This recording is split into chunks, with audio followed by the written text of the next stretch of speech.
Hi everyone, we're going to be continuing our series on common installation issues and how to resolve them when installing your FT Hammerhead adjustable drop-in trigger.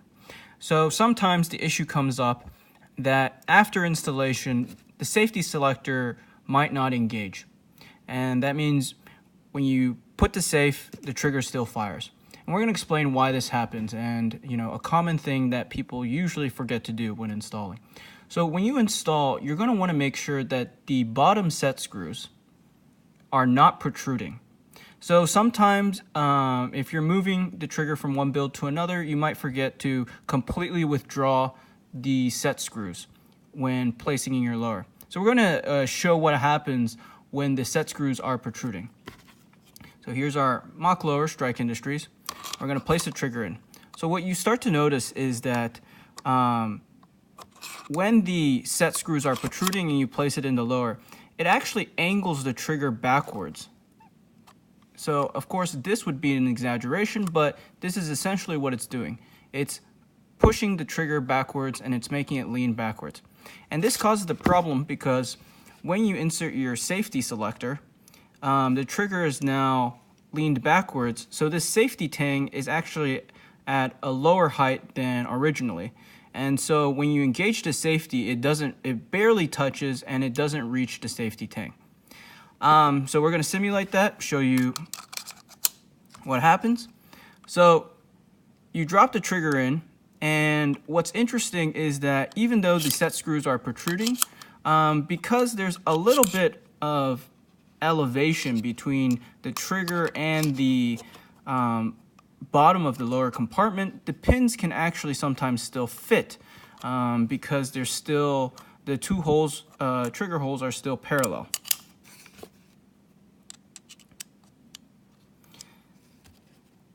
So we're just going to fit one in for now, just to simulate the issue. And what some people might do is they'll try to test for a reset misfire issue by holding down the trigger, engaging the hammer, and releasing. And if it still occurs, as our instructions, you take the Allen wrench and you tighten the set screws until you can't tighten it anymore by turning clockwise, like so. But this causes the problem that the set screws were already elevated, already protruding when we first put it in. And so now this is just making the problem even worse, even though, the user might think that they're following the steps to prevent a reset misfire issue. So we test for a reset misfire, holding down the trigger, engaging the hammer, releasing, nothing. But now we test for the safety selector. We place it on fire, it fires. We place it on safe, and it still fires. And that's because now you can kind of see how much angled the trigger is and how much it's leaning backwards. So what we want to do is have the trigger parallel to the bottom lower at all times. And, we're going to simulate what happens on a correct installation. So we're going to loosen these set screws.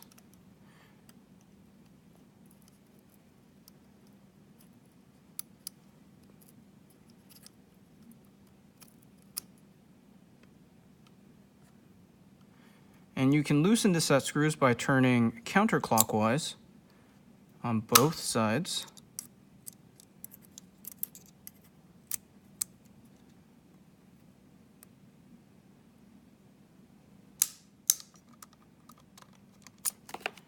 Now it's loose enough. And then whenever you're moving the drop-in trigger from lower compartment to a different lower compartment, you're going to really need to make sure that the set screws are not protruding in any way. So they're still protruding. So let's take our Allen wrench, insert into the set screw,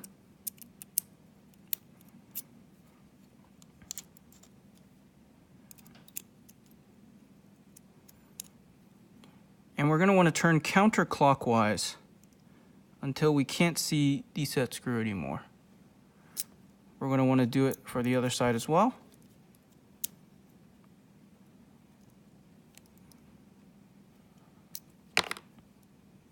So not protruding. And then we're going to want to reinstall the trigger, place in the pins,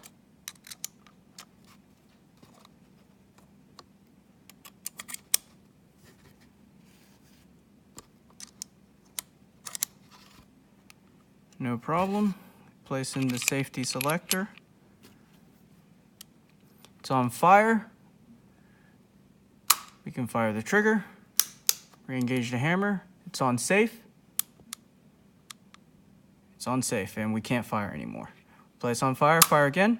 And then right now we got to test for a reset misfire issue. So to simulate that, we can hold down the trigger,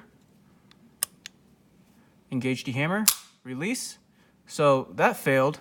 So we're going to have to follow the normal steps of resolving that, which is inserting the Allen wrench again into the set screws and now turning clockwise, making sure, until we can't turn anymore, making sure that the trigger is tight.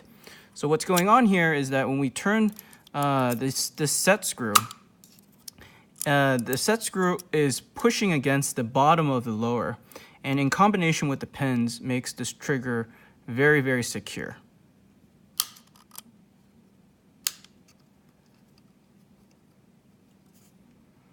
So both tight. Test our safety again. On safe, can't fire as intended. On fire, fire.